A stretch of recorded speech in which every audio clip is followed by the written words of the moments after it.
하나님 말씀 보도록 합니다. 하나님 말씀 요한복음 20장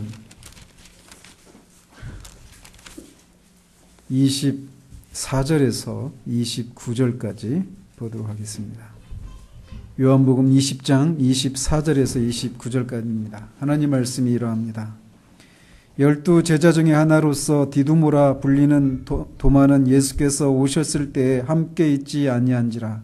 다른 제자들이 그에게 이르되 우리가 주를 보았노라 하니 도마가 이르되 내가 그의 손에 못자국을 보며 내 손가락을 그 못자국에 넣으며 내 손을 그 옆구리에 넣어보지 않고는 믿지 아니하겠노라 하니라. 8일을 지나서 제자들이 다시 집 안에 있을 때 도마도 함께 있고 문들이 닫혔는데 예수께서 오사 가운데 서서 이르시되 너희에게 평강이 있을지어다 하시고 도마에게 이르시되 내 손가락을 이리 내밀어 내 손을 보고 내 손을 내밀어 내 옆구리에 넣어보라. 그리하여 믿음 없는 자가 되지 말고 믿는 자가 되라. 도마가 대답하여 이르되 나의 주님이시요 나의 하나님이시니이다. 예수께서 이르시되 너는 나를 본고로 믿느냐? 보지 못하고 믿는 자들은 복되도다 하시니라. 아멘.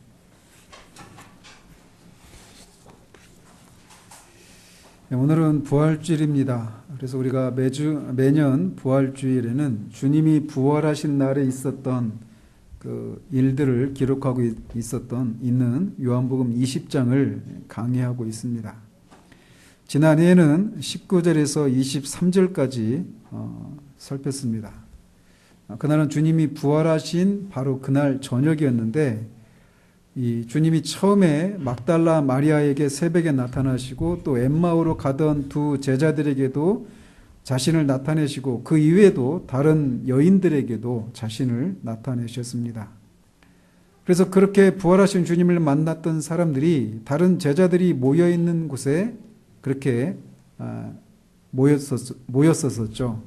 제자들은 유대인들을 두려워해서 다락에 모여 있었는데 그렇게 막달라 마리아나 또 다른 여인들 또 엠마오로 가던 다른 두 제자들이 그곳에 와서 주님이 다시 살아나셨다라고 하는 부활의 소식을 전했습니다.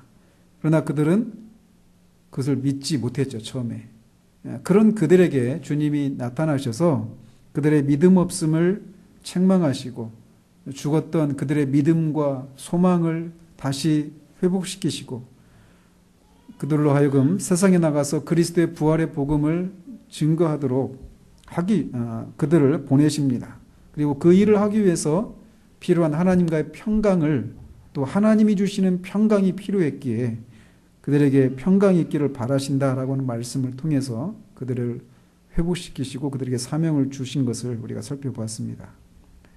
그런데 작년에 했던 설교를 제가 보니까 23절을 제가 풀면서 한 가지 사실을 빠뜨린 것이 있더라고요. 즉 너희가 누구의 죄든지 사하면 사해질 것이요 누구의 죄든지 그대로 두면 그대로 있으리라 라고 한 이 말씀을 가톨릭에서는 사제들이 신자들의 죄를 고해성사를 통해서 그들의 죄를 용서해 줄 수 있는 그런 근거가 바로 이 구절이다 라고 주장을 한단 말이에요. 그런데 지난해에 제가 말씀을 전하면서 그건 그런 구절이 아니라 복음을 증거하지 않으면 복음을 듣고 죄 용서를 못 받기 때문에 그 죄가 그대로 있는 것이고 또 복음을 전하면 그들이 그 복음을 듣고 믿어서 죄 용서함을 받는 이런 것과 관련된 구절이지 이게 사제들로 하여금 고해성사를 할 수 있는 그런 근거 구절이 아니라고 하는 말씀을 드렸습니다. 그래서 한 가지 빠뜨린 게 뭐냐면 이 23절의 말씀을 듣고 있는 사람들은 10명의 사도들만 이 말씀을 듣고 있는 것이 아니라는 거예요. 이 로마 가톨릭에서는 사도들의 후계자인 사제들이 이 말씀의 근거에서 고해성사를 할 수 있다. 고해성사 근거가 바로 그거에 있다. 라고 말하는데 이 주님으로부터 이 말씀을 들었던 사람들은 10명의 제자들만이 아니었다는 사실이에요. 그 자리에는 아까도 말씀드린 것처럼 막달라 마리아나 그날 부활하신 주님을 만났던 다른 여인들 그리고 엠마오로 가던 두 제자들도 이 말씀을 듣고 있었어요. 즉 로마 카톨릭에서 말하는 것처럼 사도들의 후계자라고 자처하는 사제들에게 이런 권리를 주시기 위해서 이런 말씀을 하신 것이 아니다라는 사실을 제가 한 가지를 빠뜨려서 첨가해서 말씀을 드립니다. 자, 오늘 본문으로 돌아가서 오늘 설교 제목이 도마의 부활절이죠. 주님이 부활하신 이 첫 번째 부활주일에 안타깝게도 도마는 그 자리에 없었습니다. 그리고 여드레가 지나서야 이 부활하신 주님을 만나고 그제서야 도마는 비로소 부활의 주님을 만나고 그의 믿음이 회복되고 소망도 회복되는 그런 일이 있었단 말이죠. 그래서 이 부활주일 다음 주일을 도마의 부활절 이렇게 그런 별칭을 가지고 있습니다. 어쨌든 도마에 관한 얘기가 오늘 본문에 나오는 얘기인데 도마라고 하는 이름은 아람어입니다. 그리고 그 뜻은 쌍둥이라고 하는 뜻이라고 그래요. 그리고 이 도마라고 하는 아람어에 해당되는 헬라어가 디두모라고 그렇게 합니다. 근데 이제 도마라고 하는 이름으로 더 불렸던 것으로 보여집니다. 우리는 흔히 이 도마라고 하는 이름 앞에 의심 많은 도마라고 하는 그런 형용사를 붙여서 도마를 설명하는 것에 익숙해 있습니다. 그래서 도마는 의심이 많고 잘 믿지 못하는 그런 사람의 대명사로 우리가 기억하고 있어요. 그렇지만 주님이 부활하셨다라고 하는 것을 믿지 못하고 의심하는 것은 비단 도마만 그랬던 것은 아니었습니다. 우리가 알다시피 다른 제자들도 먼저 부활하신 주님을 만난 사람들의 그 말을 듣고 그 말이 허탄한 것으로 여겼다라고 복음서 기자들이 전하고 있어요. 즉 다른 제자들도 믿지 못한 것은 마찬가지였다라는 것이죠. 따라서 이 의심 많은 도마라고 하는 이런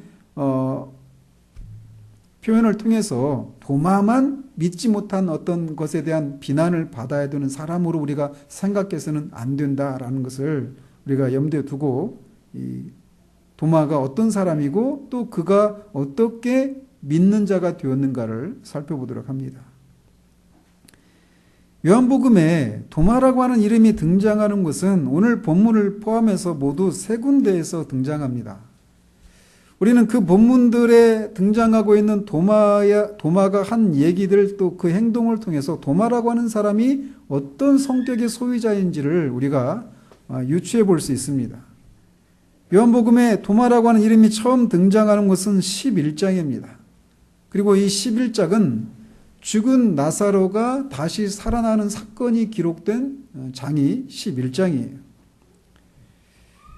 주님은 유대인들과의 논쟁 속에서 자신이 하나님 아버지와 하나라고 말씀하십니다. 그러자 유대인들이 예수님 하나님이 한 분이신데 하나님과 자신이 하나라고 말하면서 자신을 하나님과 동등하신 분이라고 주장하는 것을 보면서 신성 모독하는 죄를 범했다라고 하면서 예수님을 죽이려고 합니다. 그러자 주님은 아직 주님의 때가 되지 않았기 때문에 그 유대인들을 피해서 유대 땅을 건너서 요단강 건너편으로 세례 요한이 세례를 주었던 그 지역으로 피하십니다. 그렇게 가 계시는 동안에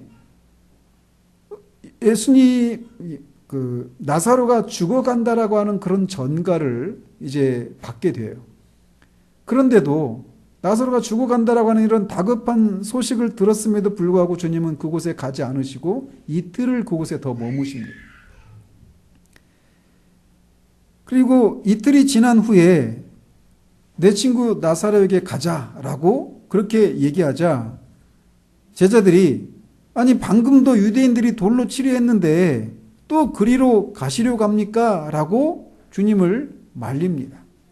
즉 제자들은 이틀 전에 이 유대인들이 주님을 돌로 쳐서 죽이려고 한 일이 있는데 아직 그 상황이 바뀌지 않았는데 또 유대인들이 있는 그 유대 땅으로 들어가려고 하십니까? 라고 하면서 가지 말 것을 이런 표현을 통해서 간접적으로 표현하고 있었던 것이죠. 그러자 주님은 낮에 12시간이 아니냐 사람이 낮에 다니면 이 세상의 빛을 봄으로 실족하지 아니하고 밤에 다니면 빛이 그 사람 안에 없는 고로 실족하느니라 라고 하는 말씀을 통해서 아직은 낮이다 라는 거예요.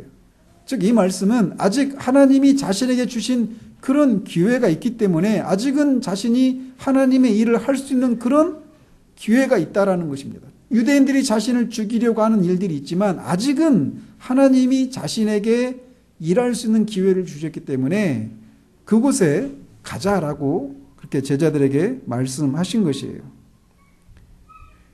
그러면서 이 나사로가 죽은 것이 아니라 잔다라고 말하자 이 제자들은 그 말의 뜻을 잘 이해를 못합니다. 그래서 주님이 나사로가 죽었다라고 밝히 말씀하셔요. 그러면서 당신이 그곳에 나사로가 죽기 전에 그 현장에 없었던 것을 인해서 오히려 더 기뻐한다라고 말씀하십니다. 왜냐하면 이 나사로가 죽었는데 그 죽은 나사로를 다시 살리시는 것을 통해서 하나님의 영광이 나타나고 당신이 하나님으로부터 보내심을 받은 분이라고 하는 사실들을 제자들로 하여금 믿게 될 일이기 때문에 그 사실을 인해서 내가 기뻐한다라고 제자들에게 말씀하셨어요. 이 말을 들었을 때 다른 모든 제자들은 침묵을 하고 있었습니다. 왜냐하면 그 말이 잘 이해도 안 됐을 뿐만 아니라 무섭기도 했기 때문에 그래요. 이틀 전에 분명히 유대인들이 예수님을 죽이려고 하는 것을 똑똑히 보았던 제자들이 가면 분명히 죽일 텐데, 그리고 그 주님과 함께하는 자신들에게도 어떤 해가 미칠 것을 알고 있는데 주님이 오히려 기뻐한다라고 하시면서 나사로에게 가자라고 했을 때 모두 놀래서 침묵하고 있었습니다. 그런데 그곳에서 바로 그때 도마가 11장 16절에서 이렇게 말을 해요. 우리도 주와 함께 죽으러 가자. 여러분은 이 도마의 말을 듣고 우리도 주와 함께 죽으러 가자라고 말하는 이 도마의 말을 언뜻 들으면 굉장히 용기 있는 발언처럼 들릴 수 있습니다. 그렇죠? 가면은 죽을 수 있는데 주님이 가자라고 한단 말이에요.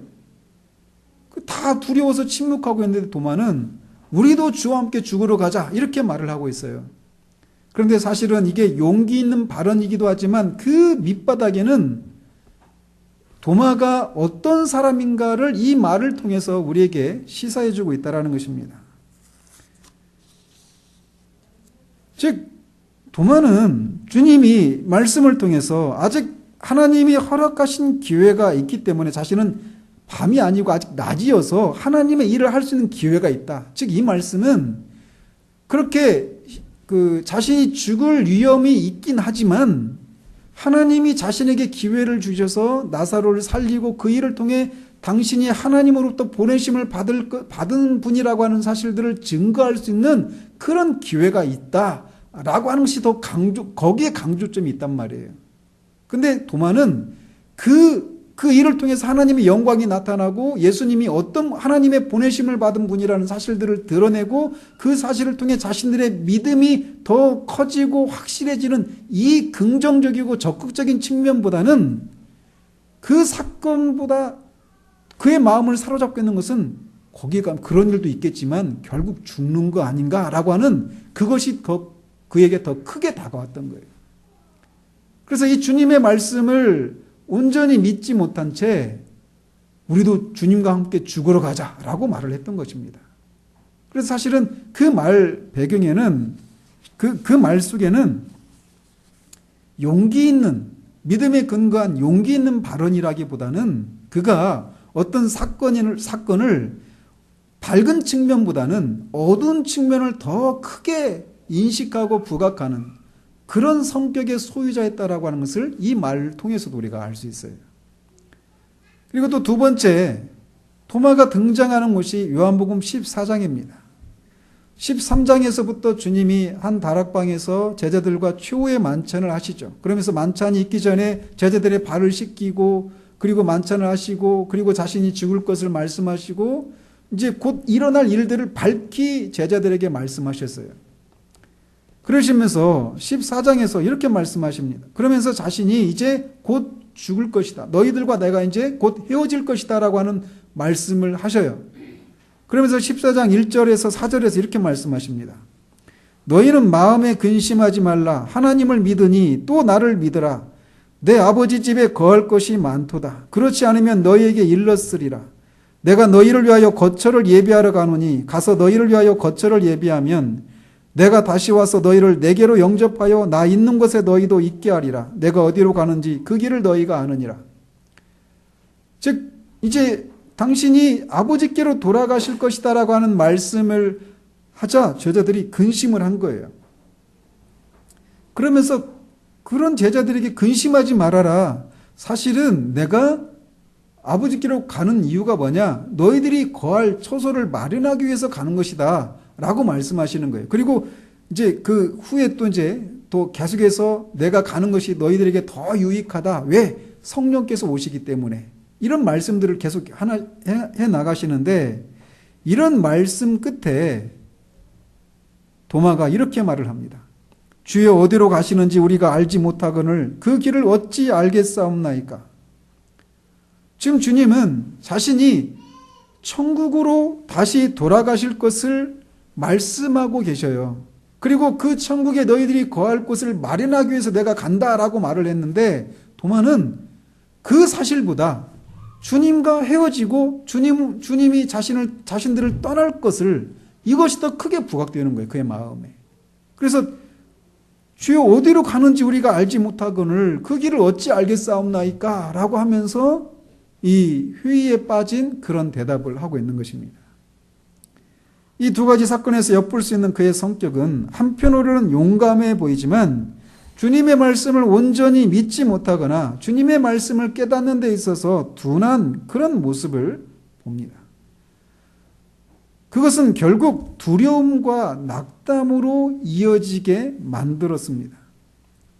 그렇기 때문에 그는 주님이 죽은 나사로를 살리시는 일을 통해 하나님의 영광을 드러내고 당신이 하나님께서 보내신 분이라는 사실들을 믿게 하기 위해서 나사로에게 가자라고 하셨을 때 그는 죽음을 예감하고 그렇게 주와 함께 죽으러 가자라고 그렇게 말을 했던 것입니다. 그는 기질적으로 우울질적인 그런 기질을 가진 사람이었다라고 말할 수 있어요. 그는 사물이나 사건의 어떤 부정적이고 우울한 측면, 어두운 측면을 더 빨리 감지하는 그런 성격의 소유자라고 할 수 있어요. 그래서 쉽게 낙심하고 두려움에 빠지는 그런 성격의 소유자라고 볼 수 있어요. 그래서 제가 말씀을 준비하면서 나하고 어쩜 이렇게 많이 닮았나 그런 생각을 해보았습니다. 그리고 이런 도마의 후예들은 오늘날에도 굉장히 많아요. 도마의 이런 성품을 이해한다면 오늘 본문에서의 도마의 말을 우리가 좀 더 이해할 수 있을 것이에요. 즉 쉽게 믿지 못하는 그 결과 쉽게 낙심하고 회의에 빠지는 그의 그런 모습이 도마의 도드라진 특징이라고 할 수 있어요. 근데 우리가 이 20장을 살피면서 우리가 말씀을 전했지만 그게 벌써 4년 전 얘기더라고요. 이 주님이 십자가에서 죽으실 때 주님만 죽으신 것이 아니라 제자들도 그들의 믿음도 소망도 죽었다라고 말씀을 드렸어요. 그들은 그렇게 따랐던 주님이 십자가에서 죽으시는 것을 통해서 그들의 믿음이 뿌리채 흔들려 버렸어요. 왜냐하면 그들은 그 주님이 죽으시고 부활하실 것을 온전히 이해하지 못했기 때문에 그래요. 그래서 모든 게 다 끝장나 버렸다라고 하는 그런 생각에 그들의 믿음이 끝장나 버렸어요. 그리고 그 믿음에 근거한 소망도 죽고 말았습니다. 그러나 유일하게 남아 있었던 주님을 향한 사랑, 그 사랑으로 부활하신 그 무덤에 갇히신 주님을 장사하기 위해서 찾아갔던 막달라 마리아와 몇몇의 여인들에게 주님이 부활하신 모습을 드러내셨던 것이죠. 그리고 그 부활하신 저녁에 말씀드린 것처럼 제자들이 유대인들을 두려워해서 모여있는 그곳에 주님이 나타나신 것입니다. 그러나 안타깝게도 그렇게 부활하신 주님이 나타나셔서 그렇게 믿음도 소망도 죽었던 제자들을 믿음을 소망을 살리시는 일을 하셨는데 그 자리에 도마가 없었던 것입니다. 그 결과 그는 다른 제자들은 부활하신 주님을 만남으로 인해서 그들의 죽었던 믿음과 소망이 살아나고 그들이 말할 수 없이 기뻐했다라고 말하고 주님이 주시는 그런 평강을 맛보고 있는 동안 그는 여전히 믿음도 죽고 소망도 죽은, 그래서 깊은 회의와 절망과 낙심 가운데 환멸에 빠진 채 그 일주일을 보내고 있었던 것입니다.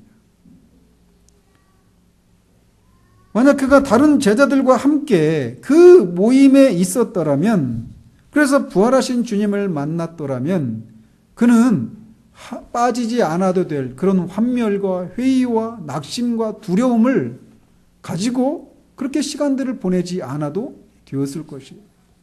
즉, 이 사실은 그리스도인의 모임을 우리가 어떻게 생각해야 하는가에 대한 교훈을 우리에게 던져줍니다.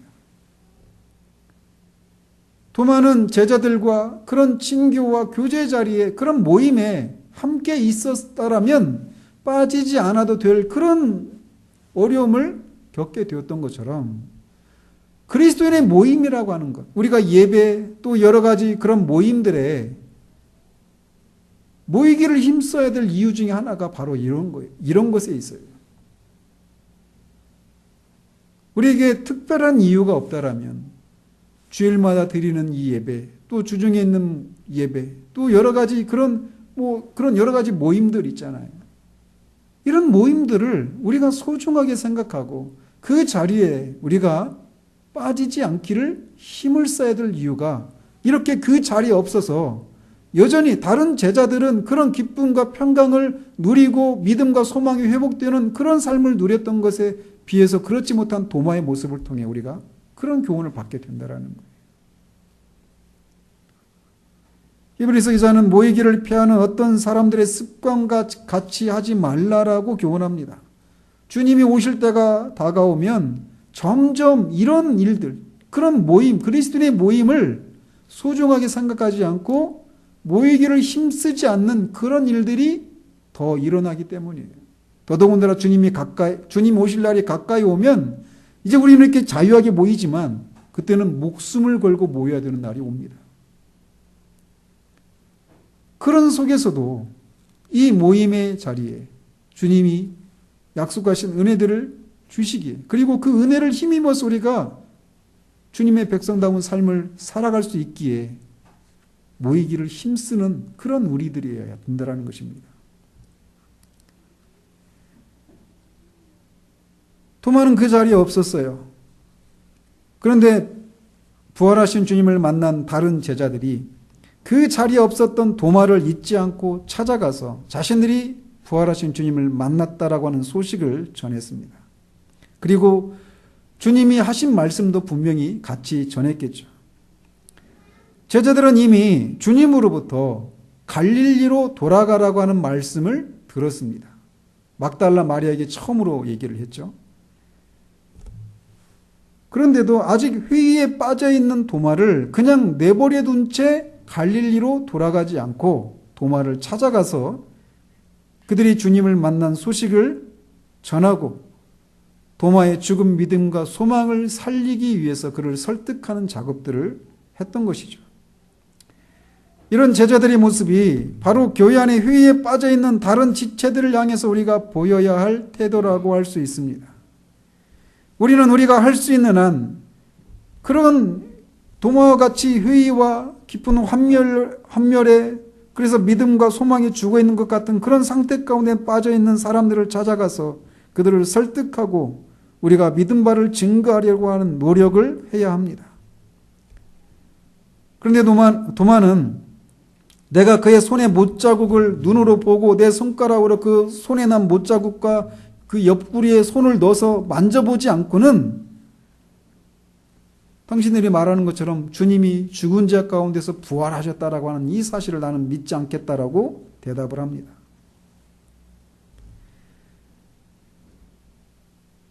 방금 말씀드린 것처럼 그의 성품이 10명의 제자들이 부활하신 주님을 만났다라고 하는 말을 전했음에도 불구하고 여전히 믿지 못하고 이런 말을 했던 것입니다. 이 사실은 또다시 우리가 회의에 빠진 지체나 불신자들을 향해서 복음을 증거하고 그들을 설득하려고 하는 그런 노력만으로는 그들의 죽은 믿음이 다시 살아나는 것이 아니라고 하는 사실을 또한 우리에게 교훈해 줍니다. 우리는 그런 일을 해야 하지만 인간적인 그런 노력과 설득 이상의 그 무엇이 함께하지 않으면 완고한 불신앙이 사라지지 않는다라고 하는 사실을 우리에게 보여주고 있다는 거예요.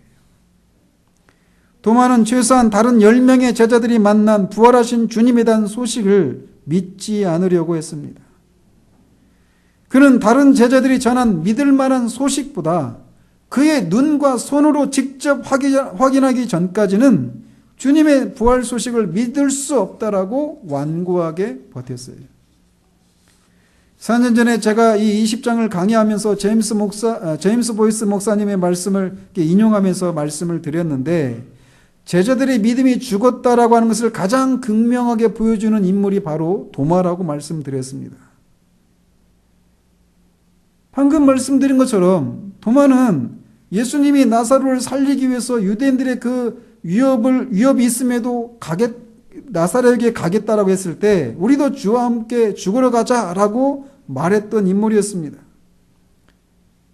즉 그는 예수님이 가면 분명히 나사로를 살리고 하나님의 영광이 나타나고 그것을 통해서 예수님이 하나님의 보내심을 받은 그런 분이라는 사실들이 드러나고 믿게 되는 일, 그런 긍정적이고 적극적인 일도 있겠지만 그것은 결국 죽음으로 이어질 것이라고 하는 것을 그는 알고 있었던 거예요. 그래서 우리도 주와 함께 죽으러 가자 이렇게 말을 했던 거죠. 근데 사실 도마는 주님과 같이 죽을 그런 준비가 되어 있지 않았던 거예요.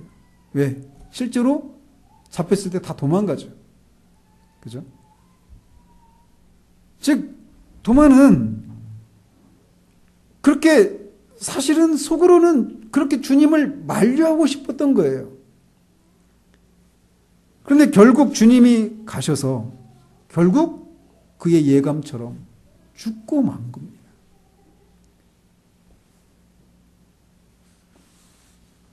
그래서 내가 이럴 줄 알았다라고 하는 그런 심정이 그의 심정 가운데 있었던 거예요.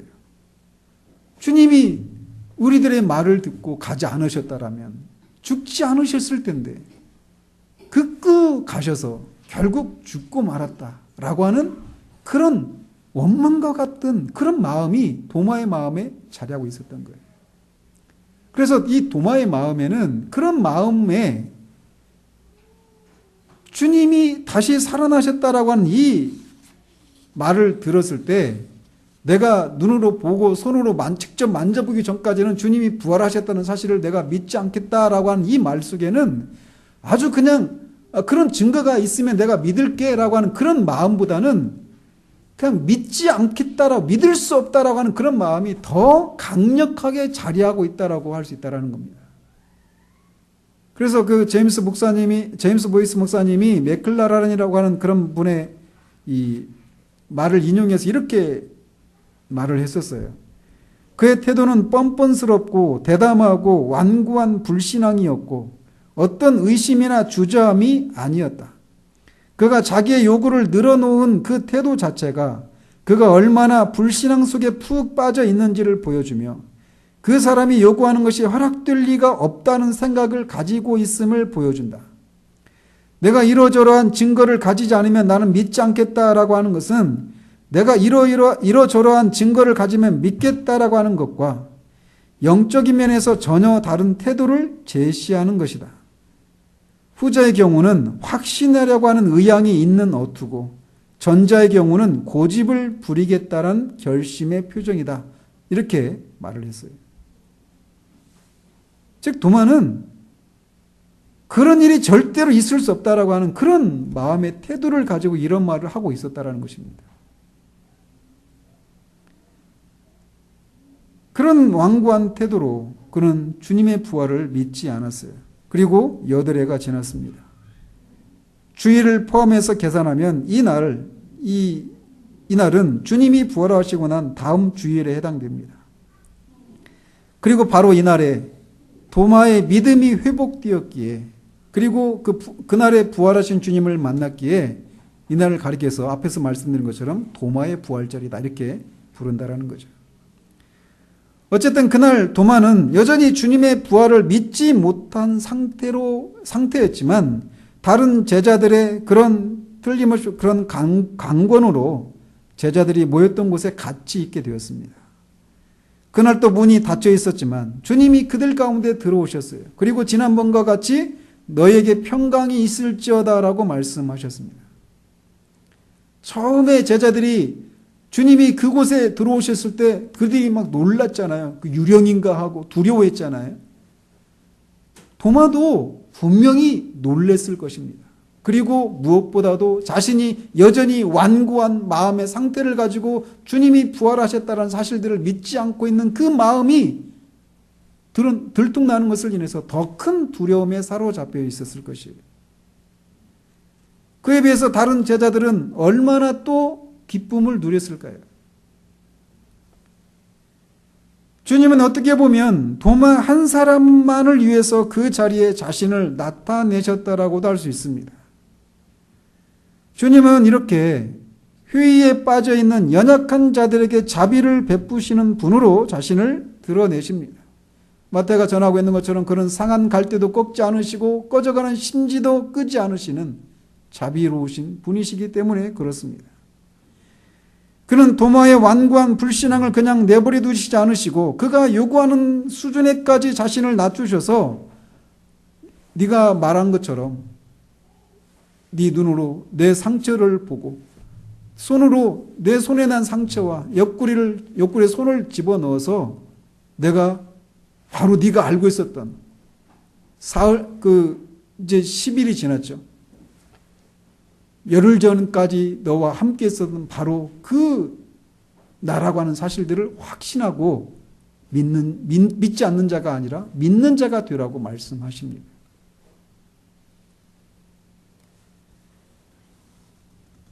주님이 이렇게 도마에게 이렇게 말씀하신 것은 우리가 기독교에 대해서 어떤 정직한 질문들을 가지고 있다라면 주님께 나아가 그 질문들을 가지고 주님 앞에 질문을 던지면 그분은 우리에게 답을 주시기를 기뻐하시는 분이시라고 하는 사실을 우리에게 교훈해 줍니다. 그분은 우리가 그분을 찾기를 원하는 것보다 우리에게 자신을 나타내시기를 더 기뻐하시는 분이시기 때문에 그렇습니다.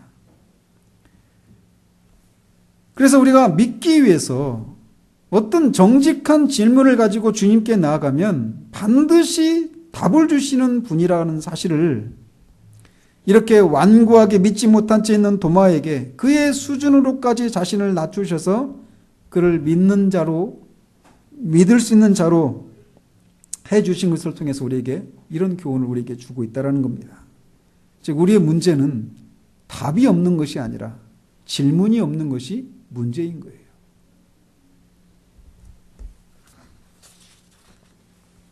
주님이 자신에게 이런 말씀을 하시자 그는 나의 주님이시오 나의 하나님이시니다라고 하는 고백을 하게 됩니다. 그는 주님을 자신의 손으로 만지고 옆구리에 손을 넣어보고 나서 주님을 믿고 이런 고백을 한 것이 아닙니다. 부활하신 주님이 나타나셔서 주님이 그런 말씀을 하시자마자 곧장 나의 주님이시오 나의 하나님이십니다 라고 하는 놀라운 고백을 하게 된 것입니다. 그는 이제 주님을 믿게 되었어요. 나의 주님이시오 나의 하나님이시니다라고 하는 이 고백은 마태복음 16장 16절에서 베드로가 주는 그리스도시오 살아계신 하나님의 아들이시니다라고 하는 그런 고백보다 더 깊고 높은 단계의 고백이라고 할 수 있습니다. 지금까지 어느 누구도 주님을 향해서 이런 고백을 했던 사람들이 없었습니다. 간혹 사람들이 예수님을 주라고 부르는 사람들이 있었지만 도마가 지금 이렇게 죽음의 권세를 이기시고 나타나신 그 주님을 향해서 나의 주님이라고 말하는 이런 고백을 하는 사람이 없었어요. 그리고 나의 하나님이십니다라고 고백하는 사람은 더더군다나 지금까지 없었습니다. 도마의 이 고백, 나의 주님이시오 나의 하나님이시니다라고 한 이 고백은 요한복음의 클라이맥스에 해당되는 것이라고 할 수 있습니다. 왜냐하면 사도 요한은 뒤에 있는 구절에서 예수께서 제자들 앞에서 이 책에 기록되지 아니한 다른 표적도 많이 행하셨으나 오직 이것을 기록함은 너희로 예수께서 하나님의 아들 그리스도이심을 믿게 하려 함이요 또 너희로 믿고 그 이름을 힘입어 생명을 얻게 하려 함이니라 라고 말하고 있기 때문에 그렇습니다. 복음서를 기록한 목적, 요한복음을 기록한 목적은 예수가 바로 하나님의 아들이다. 그리고 그의 이름을 힘입어서 생명을 얻기 위해서 이 기록을 남기고 있는데 그 요한복음을 기록한 목적 앞에 바로 도마의 고백을 담겨 있는 거예요. 주는 나의 주님이시오 나의 하나님이십니다 라고 하는 이 고백이 바로 이 직전에 있는 거예요. 그래서 요한복음을 기록한 목적은 예수가 하나님의 아들이시다. 그리고 그의 이름을 힘입어서 생명을 얻는다라고 하는 것을 증거하기 위해서 기록하고 있는 거예요. 그래서 요한은 1장 1절에서 태초에 말씀이 계시니라 이 말씀이 하나님과 함께 계셨으니 이 말씀은 곧 하나님이시니라 라고 말하고 14절에서는 이 말씀이 육신이 되어 우리 가운데 거하심에 우리가 그의 영광을 보니 아버지의 독생자의 영광이 은혜와 진리가 충만하다라고 말을 하고 있어요. 이 태초에 하나님과 함께 하셨던 말씀이 있는데 그 말씀은 하나님이신데 그 말씀이 육신이 되어 우리 가운데 거한다. 근데 그 육신이 되어 거한 분이 누구냐? 예수다. 그 예수가 하나님이시다. 하나님의 아들이시다. 그거를 증거하기 위해서 7가지 표적을 기록하고 있는 거예요. 가나안의 혼인잔치, 그 물이 포도주로 변하는 그런 표적부터 해서. 즉, 도마의 이 신앙 고백은 결국 사도 요한이 이 요한복음을 통해서 입증하고 증거하기 위해서 기록한 그 목적과 부합하는 신앙 고백이라고 할 수 있어요. 그래서 이 고백이 요한복음의 클라이막스에 해당된다라고 말하는 것입니다. 그는 더 이상 회의와 의심에 사로잡힌 자가 아니라 이제 믿는 자가 되었어요. 예수는 주님이시고 하나님이시고 그의 이름을 힘입어서 생명을 얻게 하시는 분이라고 하는 사실을 그가 믿게 되었다는 것입니다.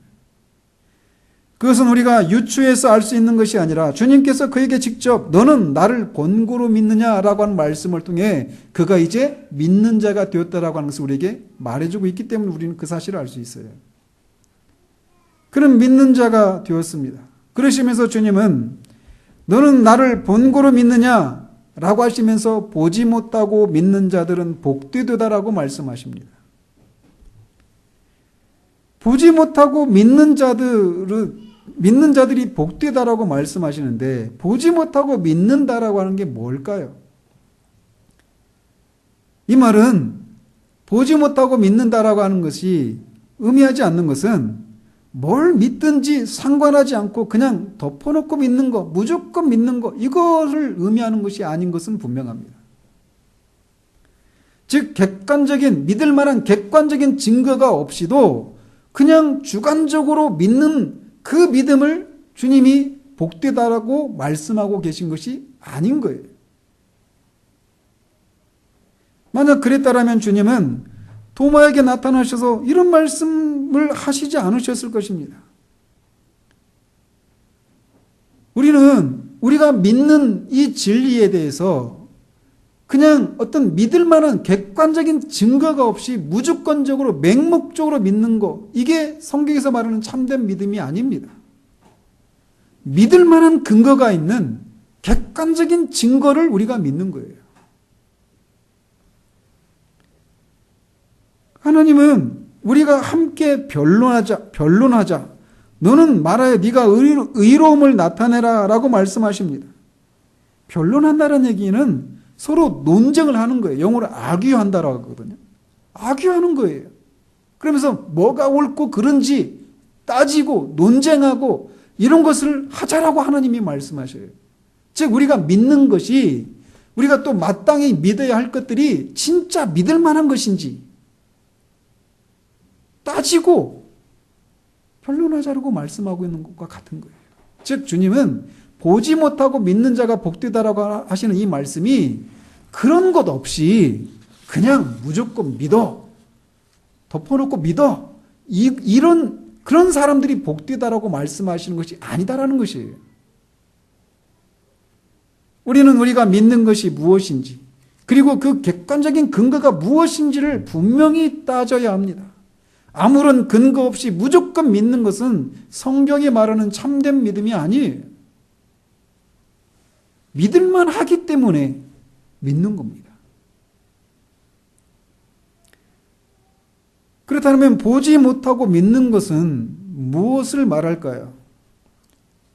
그거 크게 두 가지로 해석할 수 있어요. 하나는 말 그대로 도마가 눈으로 직접 보고 손으로 만져서 예수님이 부활하셨다는 사실들을 믿는 그런 방식이 아니라, 보지 못하고 또 손으로 만지지 못하는 방식으로 믿는 것을 말하는 것이에요. 1차적으로. 따라서 저와 여러분들과 같은 경우죠. 그죠? 우리는 부활하신 주님을 눈으로 보거나 손으로 만져서 주님이 정말 살아나셨구나, 그리고 정말 그분이 십자가에 달리셨던 적이 있었구나, 그런데 그분이 살아나셨구나 라고 하는 것을 눈으로 보고 손으로 만져서 믿는 게 아니에요. 우리 어떻게 믿습니까? 그런 것을 목격한 이 도마나 여러 다른 사도들이 그 전하는, 그 부활의 증인들이 전하는 그 사실들을 믿는 거예요. 그래서 그런 방식으로 믿는 사람들, 부활의 증인들이 전하는 그 객관적이고 믿을 만한 증거가 있는 그 진리를 믿음으로 그런 방식으로 믿는 사람들이 복되다라고 먼저 말씀하시는 거예요. 그리고 또 하나는 보지 못하고 믿는 자가 복되다라고 하는 이 말씀 속에 또 숨어있는 함의는 이렇습니다. 뭐냐면 주님이 우리에게 제공해 주시는 것으로 만족한 채 믿는 거예요.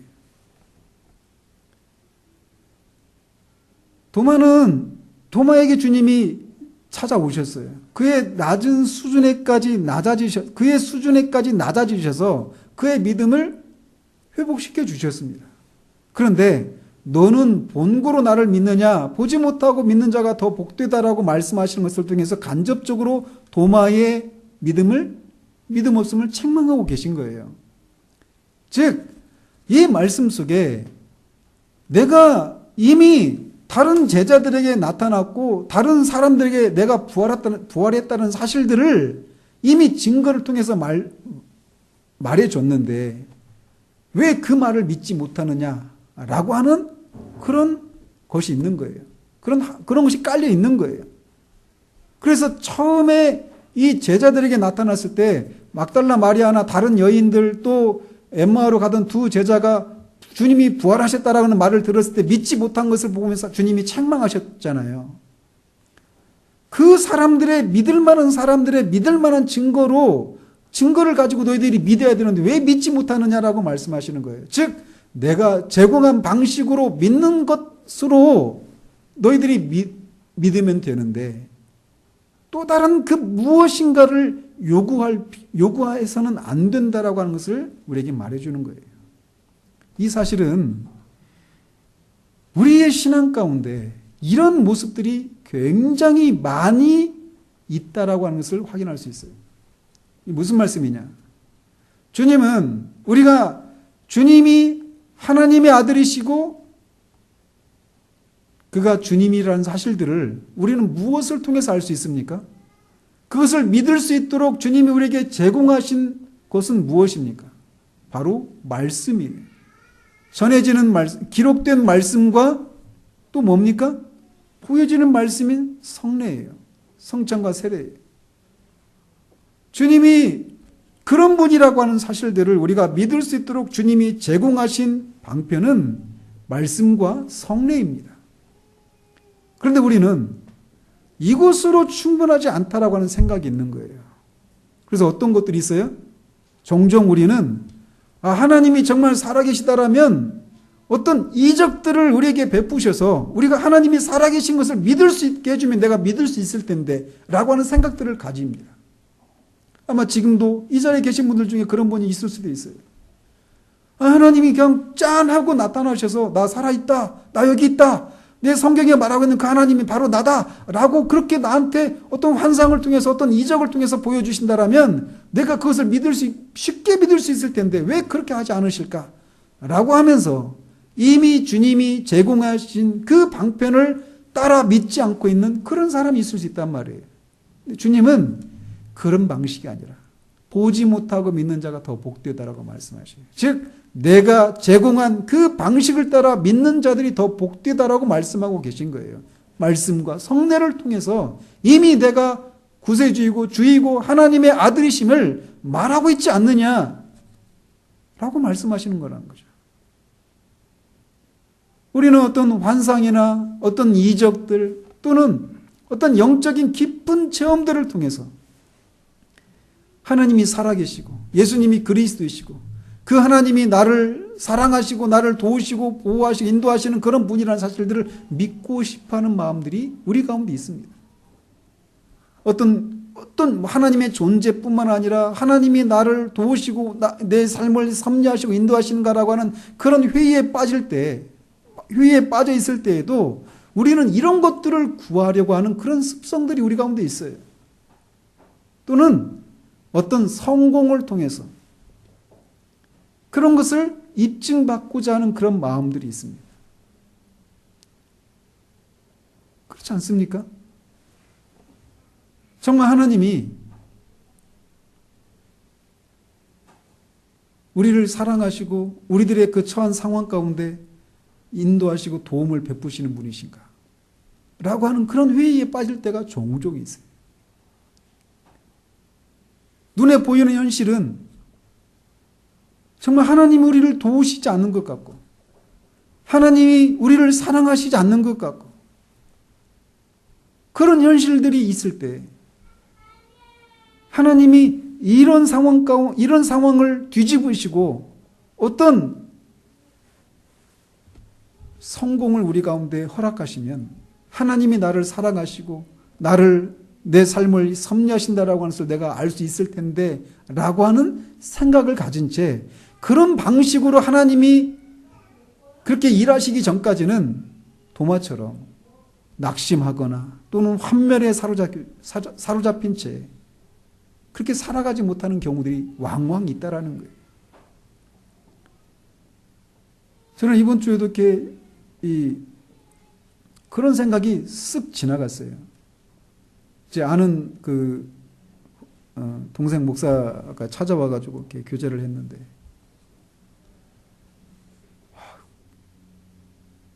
그 친구는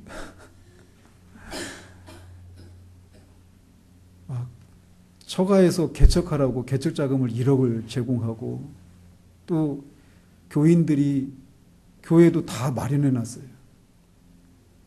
5가정이 이미 교회를 다 예배당을 계약 다 하고 몸만 오면 되게. 그리고 또 2가정이 또 온대요.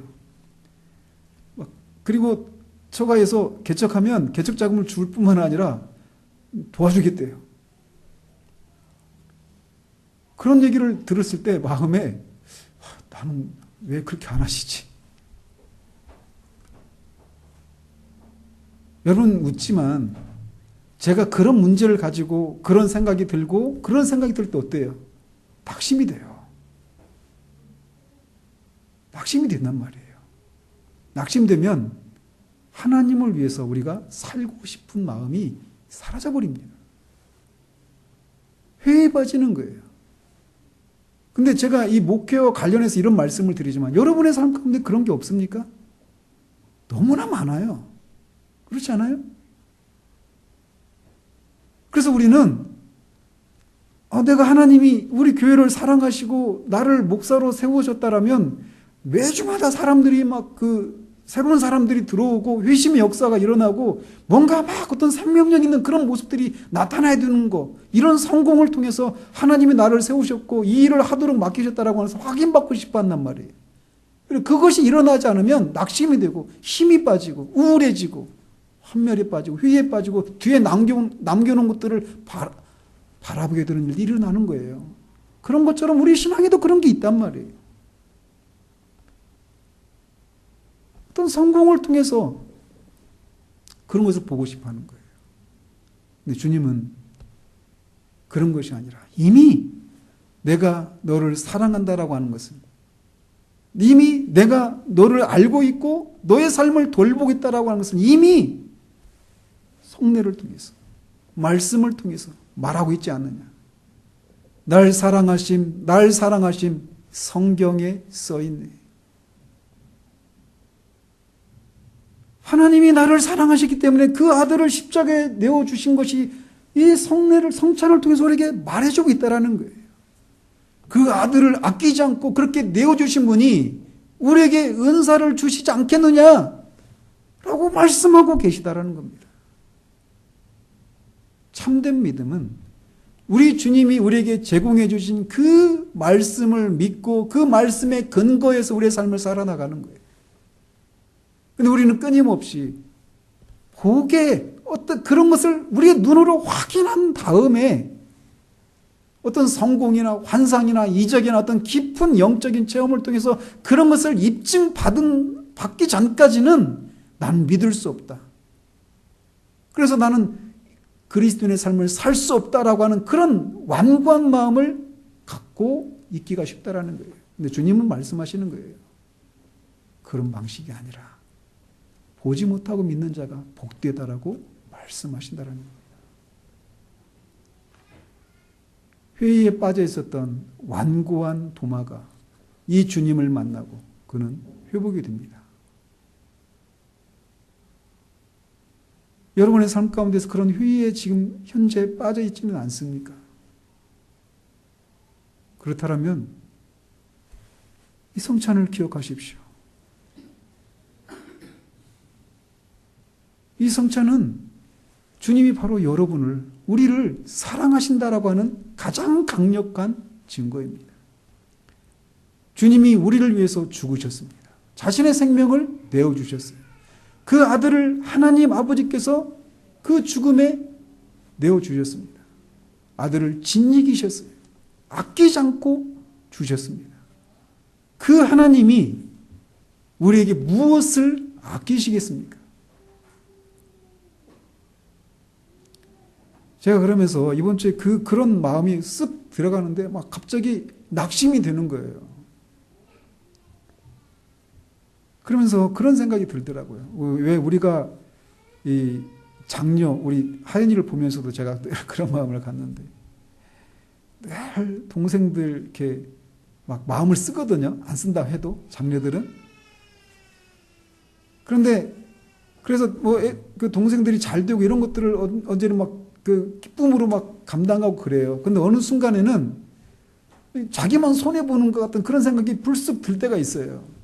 잘 가다가. 그런 것처럼 우리가 다른 사람들이 우리보다 더 순탄하고 더 나아 보이는 그런 삶을 살아갈 때, 그때 그에 비해서 상대적으로 그렇지 못한 우리들의 삶이 갑자기 우울해지고, 과연 하나님이 나를 사랑하시는가? 라고 하는 그런 회의가 쓱 밀려온단 말이에요.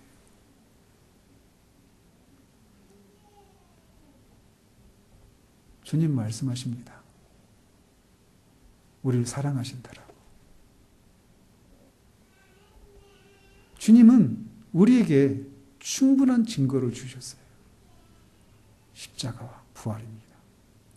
그 주님을 믿으시고 내 눈에 보이는 방식으로 주님이 나를 사랑하시고 내 삶을 인도하신다라고 하는 것을 보기 전까지는 나는 이 마음을 포기할 수 없고 이 삶을 더 이상 살아낼 수 없다라고 하는 그 마음을 버리시길 바라요. 주님 우리에게 말씀하십니다. 우리를 사랑하신다라고 성경에 기록되어 있어요. 그 주님을 인해서 우리에게 죽은 믿음이, 죽은 소망이 다시금 살아나는 그런 일들이 있기를 우리 주님의 이름으로 축원드립니다. 기도하겠습니다. 하나님 아버지, 자신이 원하는 방식대로 주님이 살아나셨다는 사실들을 보지 못하면 믿지 못하겠다라고 하는 이 도마에게서 우리 자신들을 보게 됩니다. 우리는 얼마나 자주 어떤 환상이나 이적이나 영적인 깊은 체험이나 또는 우리의 삶이 순탄하고 평강하게 풀려나가는 것들을 보기 전까지는 하나님이 나를 사랑하시고 우리의 삶을 돌보신다라고 하는 그런 생각들을 가질 수 없노라라고 말하면서 우리가 원하는 방식대로의 삶이 펼쳐지지 않는 것을 인해서 낙심하고 휴유에 빠지는 경우들이 많이 있습니다. 하나님, 그러나 주님이 우리에게 이미 제공하신 그런 방편을 통해서 말씀과 성례를 통해서 주님이 우리를 사랑하시고 우리를 돌보시고 인도하시는 분이라는 사실들을, 성경에 기록된 모든 내용들이 진리라고 하는 사실들을 우리에게 친히 드러내 주셨습니다. 그 말씀을 우리가 믿고 그 말씀에 근거해서 우리가 원하는 방식대로의 그런 삶이 펼쳐지지 않는 상황 가운데서도 그 말씀에 근거한 삶을, 참된 믿음의 삶을 살아가는 우리들 될 수 있도록 주님 도우시기를 원합니다. 예수 그리스도 이름으로 기도합니다. 아멘.